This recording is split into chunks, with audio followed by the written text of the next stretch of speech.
আসসালামু আলাইকুম সবাইকে ওয়েলকাম করছি যুবরাজ খান আবির। আশা করি সবাই বেশ ভালো আছেন। ঘটনা কিন্তু ঘটে গেছে। বলিভিয়ার সাথে যেমন ব্রাজিলের ম্যাচে একাধিক পরিবর্তন ছিল না, পুরো টিমটাই পরিবর্তন করা হয়েছিল। সেম ভাবে জাপানের সাথে আজকের ম্যাচে ব্রাজিলের ৮ পরিবর্তন। এর আগে যে আমরা একাদশটা দেখছিলাম সেখানে শুধুমাত্র দেখছিলাম যে হুগো সোজাকে হয়তো পরিবর্তন করতে পারে, কিন্তু গতকালকে গ্লোবো এবং টিএনটি স্পোর্টস যে নিউজ করছে সেখানে পুরো ৮ জনই পরিবর্তন।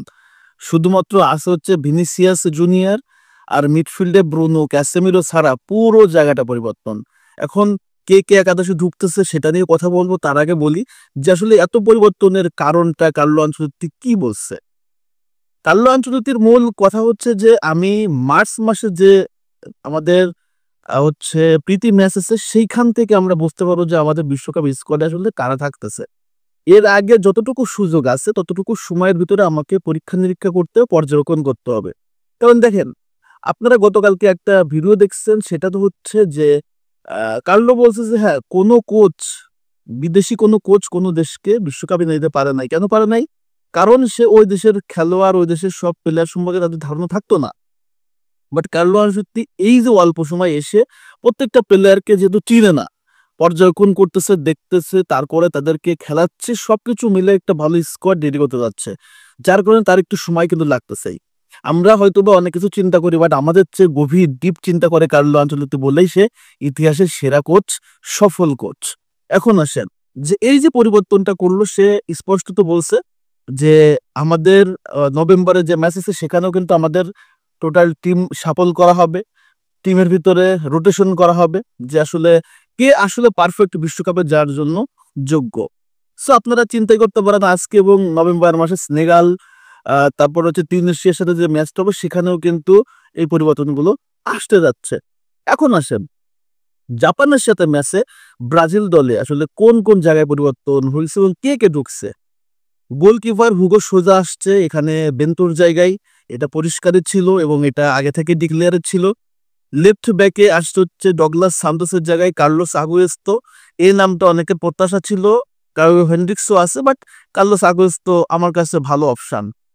রাইট ব্যাকে সেখানটাতে চেঞ্জ হয়েছে, পাওলো হেনরিককে নিয়ে আসা হয়েছে ভিতিনোর জায়গা, এবং সেন্টার ব্যাকে দুইজনকে, অর্থাৎ টোটাল ডিফেন্স লাইনে চেঞ্জ করে ফেলা হয়েছে। বেরালদোকে নিয়ে আসা হয়েছে মিলিতারোর জায়গায় এবং মার্কিন হচ্ছে গ্যাব্রিয়েল ম্যাগালেসের জায়গায় নিয়ে আসা হয়েছে ফ্যাব্রিজিও ব্রুনোকে, অর্থাৎ ডিফেন্স লাইন ফুল চেঞ্জ। মিডফিল্ডে একটা পরিবর্তন আসছে, সেটা হচ্ছে আপনার আমাদের এখানে ঢুকে গেছে পাকেতা রদ্রিগোর জায়গায়, এবং ক্যাসেমিরো এবং হচ্ছে আপনার ব্রুনো গুমারেস কিন্তু দলের সাথে আছে। এস্তেবাও আউট, সেখানে ঢুকে গেছে হচ্ছে লুইস হেনরিক্স। ভিনিসিয়াসের জায়গায় কিন্তু আছে। এই যে একটা বড় পরিবর্তন, এবং এই পরিবর্তনটার ভেতরে কিন্তু কার্লো আনচেলত্তি টোটাল তার পরিকল্পনাটা সাজাই ফেলছে। সো আমি বিশ্বাস করি যে এই পরিবর্তনটা আসলে প্লেয়ারদের কনফিডেন্ট বাড়াবে, এবং সে যেটা চাচ্ছে, অর্থাৎ কার্লো আনচেলত্তি যেটা চাচ্ছে যে এইখান থেকে কিছু প্লেয়ারকে বের করে নিয়ে আসা, এবং সেই কাজটা যদি করতে পারে তাহলে কিন্তু আমাদের জন্যই ভালো। কারণ ব্যাকআপ রেডি হচ্ছে।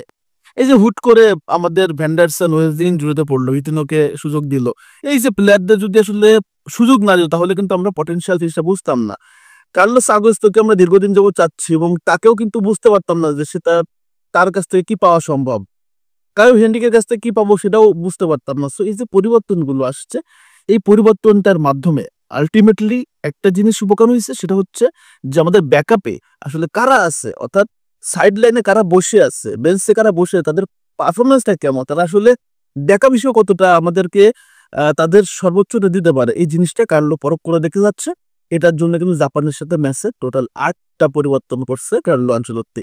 এই পরিবর্তনটাকে আপনি পজিটিভ হিসেবে নেন, এবং জাপানের সাথে ম্যাচ আমার কাছে মনে হয় না খুব একটা কঠিন হতে যাচ্ছে। হ্যাঁ, জাপান তাদের ঘরের মাঠে অনেক শক্তিশালী, তবে রিসেন্টলি দুটা ম্যাচ তারা কিন্তু পারফরমেন্স ভালো করতে পারে নাই। তারা প্যারাগুয়ের সাথে 2-2 গোলে ড্র করছে, আমেরিকার সাথে 2-0 গোলে হেরে গেছে। সো ব্রাজিলের যে টিম নিয়ে খেলতেছে ভাই, এটাও খুব একটা দুর্বল দল না। আশা করি একটা বিগ ম্যাচ হতে যাচ্ছে কার্লো আনচেলত্তির অধীনে, এবং সেকেন্ড হাফ তো আছে ভাই পরিবর্তনের জন্য। আর এটা তো বলিভিয়ার সেই বাজে মাঠ না যেখানে আসলে প্রবলেম হবে, অক্সিজেনের সংকট আছে। সো টেনশন নাই। এই যে স্কোয়াড থেকে একাদশ সিলেকশন করছে এটা আমার কাছে মনে হয়েছে এক্সপেরিমেন্টের জন্য কার্লো আনচেলত্তি বেস্ট গুলোকে ইউজ করতেছে। সো আপনাদের মতামতটা কি অবশ্যই কমেন্টস করে জানাতে দিবেন। ধন্যবাদ সবাইকে। আল্লাহ হাফেজ।